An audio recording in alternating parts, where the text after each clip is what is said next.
কবরে হাসরে কি হবে আমার, কবরে হাসরে আছি গো ডুবে আছি পাপেরি সাগরে, না জানি কি হবে ও পারে হাসরে। ঠিক কিনা বলেন, আওয়াজ করে বলেন ঠিক কিনা।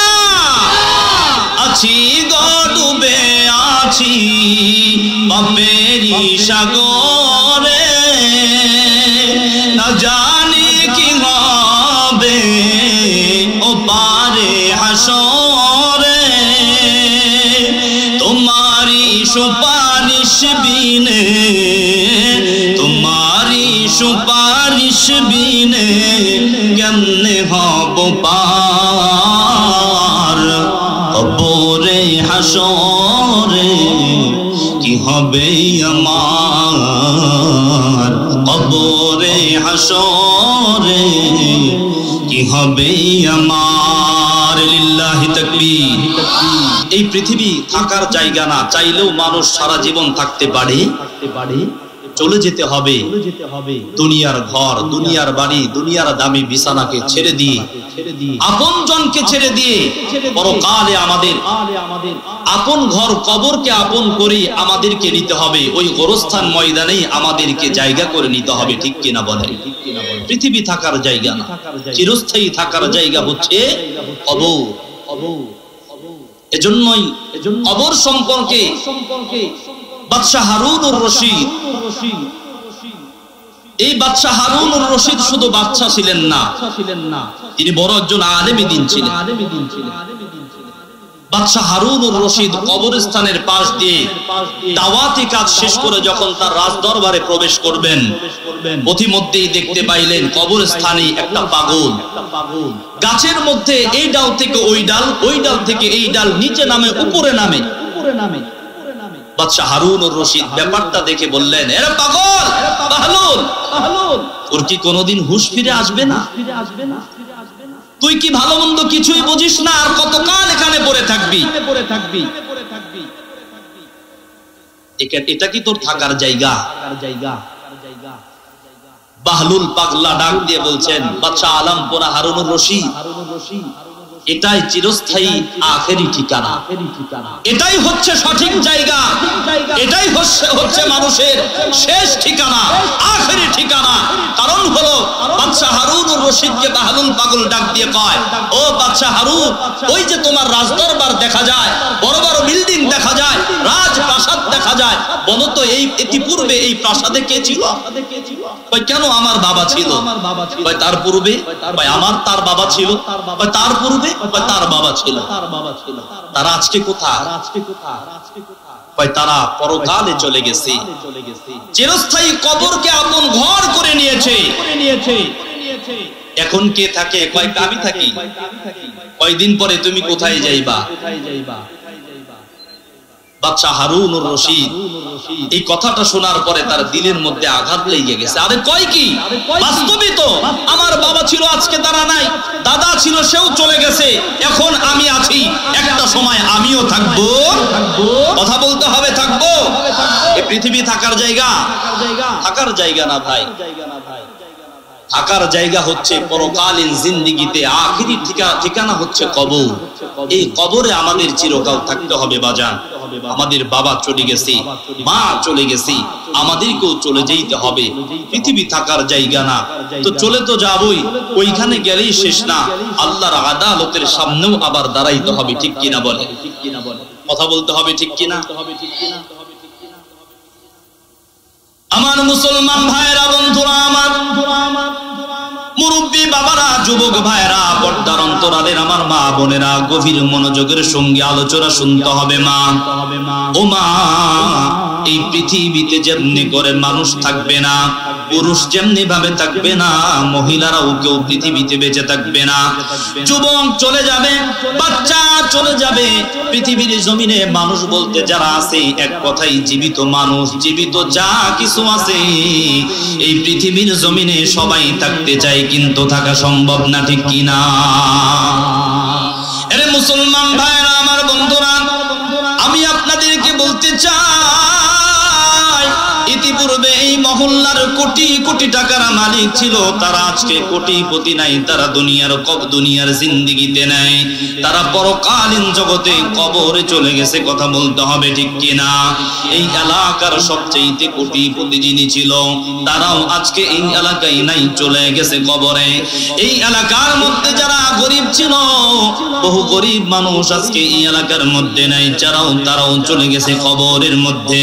এই এলাকার অনেক শিল্পপতি ছিল, তারাও আজকে এই জমিনের মধ্যে নাই, কবরে চলে গেছে। বাজান ও বন্ধু, অনেকের মা নাই, মোহাব্বতের বাবা এই পৃথিবীর জমিনে নাই রে বাজান, তারাও চলে গেছে। একদিন আমারও পৃথিবীতে থাকা হবে না, আমাদেরকেও পরকালীন সফরে যেতে হবে বাজান, যে সফরে শুরু আছে কোনদিন সফরের শেষ হবে না। বন্ধু মুসলমান, পৃথিবীর সবচেয়ে শক্তিশালী যারা ছিল তারা আজকে দুনিয়ার জমিনে নাই। পৃথিবীর সবচাইতে সম্মানিত ভদ্র মানুষ যারা ছিল তারাও আজকে এই পৃথিবীর জমিনে নাই রে বাজান। সবচাইতে সম্মানিত ধনাঢ্য ব্যক্তি ছিল বন্ধু আমার পয়গম্বর সুলাইমান আলাইহিস সালাতু ওয়াস সালাম। এই পয়গম্বরের নাম আপনারা শুনছেন বাজান। পয়গম্বর সুলাইমান আলাইহিস সালাতু ওয়াস সালাম এত বড় বাদশা আল্লাহ পাক তাকে দান করেছিলেন, রাজত্ব দান করেছিলেন, এত বড় বাদশাহী আল্লাহ পাকে দিয়েছিলেন। বাতাস চলতো ফিরতো, পয়গম্বর সুলাইমান বলতো বাতাস দাঁড়ায়া যা, এক মুহূর্ত আর দেরি করে নাই, থেমে গেছে। জোরে বলেন সুবহানাল্লাহ। সুবহানাল্লাহ এমন ভাবে বললেন মনে হয় করোনা হয়েছে। সুবহানাল্লাহ, একটু আওয়াজ করে বলুন সুবহানাল্লাহ। হাদিসের মধ্যে আসছে যে ব্যক্তি একবার সুবহানাল্লাহ পড়বে সঙ্গে সঙ্গে বান্দার আমল নামায় কমাস কম 100 নেকি জমা হয়। হাদিসের মধ্যে আসছে যে ব্যক্তি একবার সুবহানাল্লাহ বলবে ওই বান্দাকে আল্লাহ পাক সকল প্রকার দোষ ত্রুটি থেকে মুক্ত করে দেন। সুবহানাল্লাহ, বহু ফজিলত আছে। মুহতারাম হাজিরিন, পয়গম্বর সুলাইমান জিনকে বলতো জিন রাজপ্রাসাদ তৈরি করে ফেলো, মুহূর্তের মধ্যে রাজপ্রাসাদ তৈরি হয়ে গেছে। সুলাইমান পয়গম্বর এত বড় ক্ষমতাওয়ালা বাদশা ছিলেন। এই পয়গম্বর সুলাইমান আলাইহিস সালাম গভীর মনোযোগ রে বাজান, গভীর মনোযোগ। পয়গম্বর সুলাইমান আলাইহিস সালাতু ওয়াস সালাম ও বন্ধু, তাকে যখন আজরাইল মালাকুল মাউত যখন জান কবজ করার জন্য চলে আসছে, মুসলমান বন্ধু আমার গভীর মনোযোগ, এত বড় বাদশাহী পাওয়ার পর পয়গম্বর সুলাইমান আলাইহিস সালাতু ওয়াস সালামের কাছে যখন মালাকুল মাউত চলে আসছে, এই মালাকুল মাউত সালাম দিয়ে বলেন পয়গম্বর আল্লাহর পক্ষ থেকে হুকুম হয়েছে রবের সঙ্গে মোলাকাতের, আল্লাহর কাছে চলে যাইতে হবে, দুনিয়ার জীবন শেষ, চলে যাইতে হবে রবের কাছে। পয়গম্বর সুলাইমান আলাইহিস সালাতু ওয়াস সালাম ডাক দিয়ে বলে মালাকুল মাউত, মহান আল্লাহ পাক আমারে বড় মহব্বত করে বাদশাহী আর রাজত্ব দান করেছেন। পৃথিবীর সকল মাখলুকাত আমার কথায় বসে, আমার কথায় দাঁড়ায়। এ মালাকুল মাউত, আমার রবের কাছে বলো চলেই যখন যেতে হবে, আমার একটা আরজি আছে রে বাজান। ও বন্ধু মুসলমান, পয়গম্বর সুলাইমান আলাইহিস সালাম বলেন আল্লাহর কাছে বলো আমার জীবনের শেষ একটা ইচ্ছা, ওই ফিলিস্তিনের ময়দানে বাইতুল মুকাদ্দাস নামক যে মসজিদ রয়েছে, যে মসজিদ নিয়ে বর্তমানের ইহুদি আর খ্রিস্টানেরা, ইহুদির দালালেরা, কাফেরের দলেরা, বেঈমানের দলেরা আমার ফিলিস্তিন দখল করার পায়তারা করে, লক্ষ লক্ষ হাজার হাজার মুসলমানের রক্ত ঝরায়,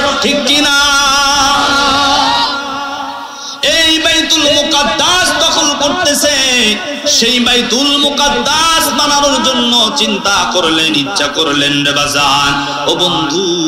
আল্লাহ রাব্বুল আলামিনের কাছে পয়গম্বরের কথা শুনে জিবরাইল চলে গেছেন মালাকুল মাউত। আল্লাহ পাক জানায় দেয়, করে না আমি আল্লাহ পাক যত বড়, আমার কথাও তত বড়। আমি নীতির মধ্যে এক নাম্বার, বলার মধ্যে এক নাম্বার, আমার নিয়মের মধ্যে এক নাম্বার। আমি যা বলি বিন্দু মাত্র এটা উল্টাই না, ব্যতিক্রম করি না। আল্লাহু আকবার বলেন। আল্লাহ পাক বললেন, না রে না, সম্ভব না, সম্ভব না। ইযা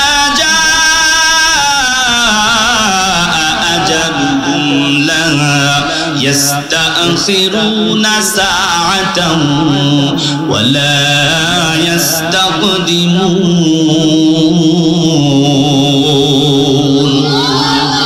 আল্লাহ পাক রব্বুল আলামিন নির্ধারণ করেছেন বান্দার যখন যেখানে যেই সময় যেই তারিখে যেই মাসে যেই বছর আমি বান্দার মৃত্যু নির্ধারণ করে দিয়েছি।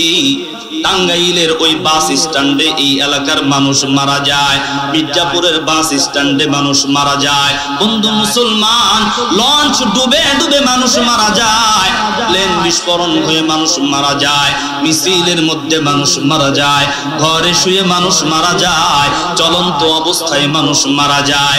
আল্লাহ পাক রব্বুল আলামিন বলেন, দুনিয়ার গোলামেরা, দুনিয়ার বান্দারা, আমি আল্লাহ পাক বান্দার যেখানে যেই মুহূর্তে যেই দিনে বান্দার মৃত্যু নির্ধারণ করেছি, একদিন আগেও হবে না, একদিন পরেও হবে না, ঠিক কিনা?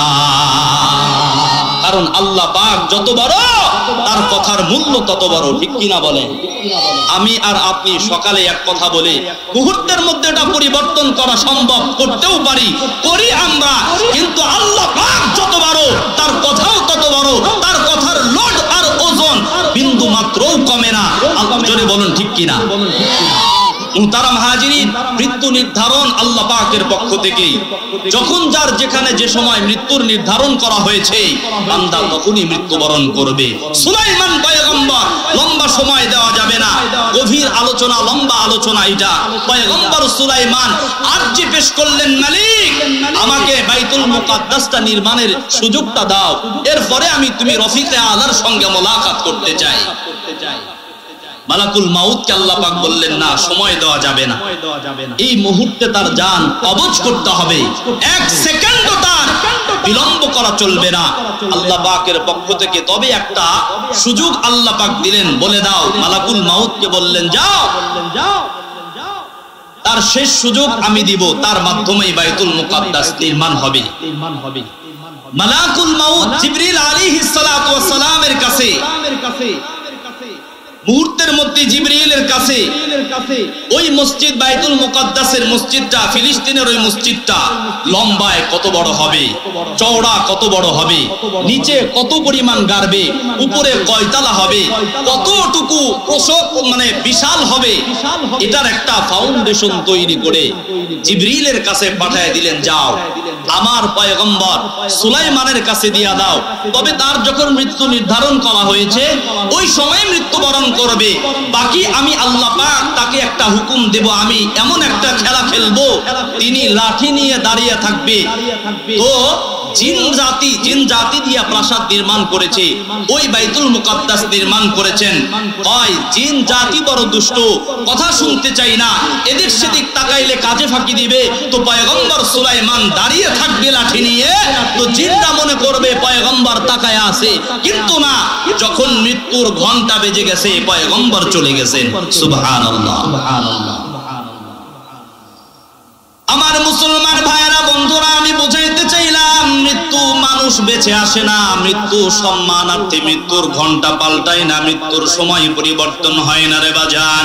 আজকের এই মাহফিলটা আমাদের জীবনের শেষ মাহফিল হইতে পারে, না জানি কোন বান্দা বাড়ি পর্যন্ত যাইতে পারবে না, না জানি কোন বান্দা আগামী 1 বছর আর হায়াত পাবে না রে বাজান।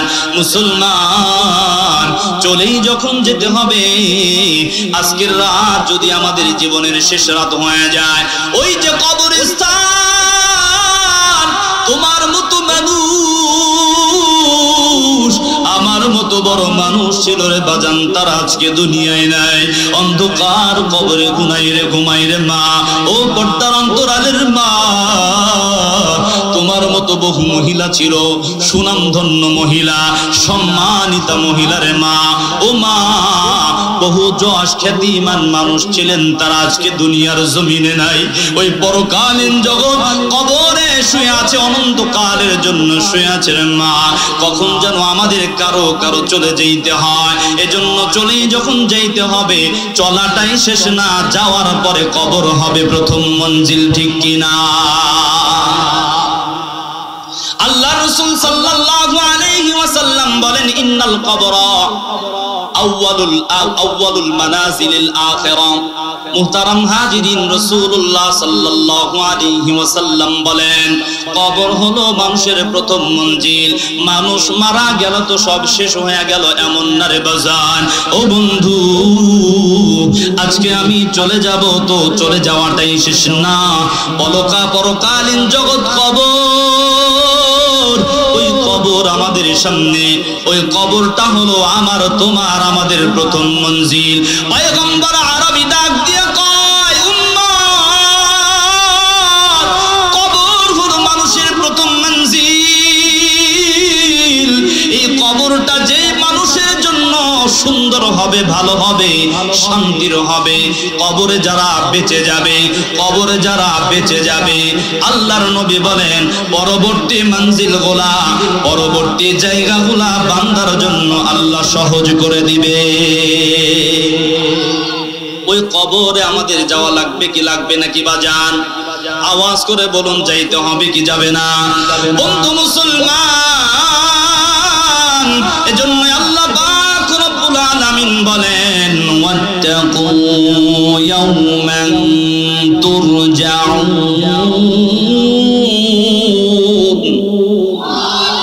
আর একটু জোরে বলেন আল্লাহু আকবার। বলছেন যখন আর একবার বলেন আল্লাহু আকবার। এই আল্লাহু আকবার ধ্বনিটা বড় মধুর, কথা বলেন ঠিক কিনা? আল্লাহু আকবার ধ্বনিটা ইমানদারের শক্তি যোগায়, ঠিক কিনা? এদেশে আল্লাহু আকবারের সুরে সূর্য উঠে, এদেশে আল্লাহু আকবারের সুরে সূর্য ডুবে, এদেশে আল্লাহু আকবারের সুরে সূর্য উঠে, এদেশে আল্লাহু আকবারের সুরে সূর্য ডুবে। এদেশের মাল্লা মাঝি কৃষক শ্রমিক সবার মুখে শোনো রে লা ইলাহা ইল্লাল্লাহর জিকির ঠোঁটে, ঠিক কিনা বলেন? এদেশের মাল্লা মাঝি কৃষক শ্রমিক সবার মুখে শোনো রে লা ইলাহা ইল্লাল্লাহর জিকির ঠোঁটে। ইমানের তপ্ত আগুন জ্বলছে সবার বুকে বুকে, সে আগুন দেশ হতে দেশ দেশান্তরেও জ্বলতে হবে। এদেশে এদেশে এদেশে আল্লাহু আকবারের সুরে সূর্য উঠে, এদেশে আল্লাহু আকবারের সুরে সূর্য ডুবে, ঠিক কিনা বলেন? রাগ করতেছেন বাজান? আমি বুঝাইতে চাই কবরটা বড় কঠিন। এই কবর হলো প্রথম মঞ্জিল, প্রথম মঞ্জিলে যারা বেঁচে যাবে, পরবর্তী মঞ্জিলগুলা আল্লাহ পাক একেবারেই সহজ করে দিবেন বাজান। কিন্তু কবরে যদি কেউ থেকে যায়, প্রথম মঞ্জিলে যদি কোনো বাজান কোনো বন্ধু যদি আটকা পড়ে যায়, কবরের প্রথম মঞ্জিল, এই কবরের মধ্যে যদি কোনো বাজান ধরা খেয়ে যায়, পরবর্তী জায়গাগুলা আল্লাহর পক্ষ থেকেই বান্দার জন্য কঠিন হয়ে যায়। বন্ধু মুসলমান, এজন্য কবর যদি আমি আর আপনি সুন্দর করতে চাই, কবরটা যদি আমার আপনার ফুলের বাগান করতে চাই, ও বন্ধু, পয়গম্বর মুহাম্মদ সাল্লাল্লাহু আলাইহি ওয়াসাল্লামের দেখানো পথে আমাদেরকে চলা লাগবে, ঠিক কিনা? মুত্তাকিন সালিহিন সাদিকিন বান্দাদের সোহবতে থেইকা কবরের পুঁজি আমাদেরকে বানানো লাগবে, ঠিক কিনা বলেন?